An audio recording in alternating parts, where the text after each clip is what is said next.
கார பணியாரமும் கார சட்னியும் பிரிக்க முடியாத காம்போங்க. நம்ம வழக்கமாக செய்கிற தோசை இட்லியெல்லாம் விட்டுட்டு இந்த மாதிரி ஒரு தடவை ட்ரை பண்ணி பாருங்கள். ஒரு பேனில் வந்து எண்ணெய் ஊற்றிட்டு கடுகு, உளுத்தம்பருப்பு, கடலைப்பருப்பெல்லாம் போட்டுட்டு ஆனியன், பச்சை மிளகாய் போட்டு மாவில் அந்த பேட்டரை மிக்ஸ் பண்ணி வச்சுக்கோங்க. லைட்டாக பெருங்காயத்தூள் மிக்ஸ் பண்ணிக்கோங்க. அடுத்து சட்னிக்கு வந்து சேம் கடுகு, உளுத்தம்பருப்பு, கடலைப்பருப்பு, வெங்காயம், பச்சை மிளகாய், தேங்காய், இஞ்சி, பூண்டு, தக்காளி, புளி, உப்பு இதெல்லாம் போட்டு நல்லா வதக்கி வச்சுக்கோங்க.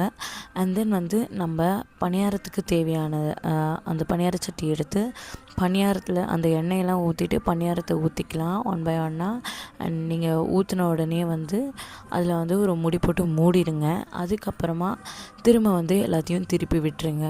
ஸோ இந்த மாதிரி தான் இருக்கும். சத்தியமாக இந்த காம்போ வேறு லெவலாக இருக்கும்.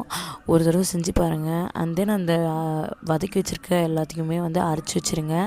கடுகு, காஞ்ச மிளகா, கருவேப்பிலை போட்டு தாளிச்சிருங்க. இந்த காம்போ சத்தியமாக ஃபேண்டாஸ்டிக்காக இருக்குங்க. ஒரு தடவை ட்ரை பண்ணி பாருங்கள். உங்களுக்கு பிடிச்சவங்க கிட்ட அனுப்பி செஞ்சு தானே கேளுங்க.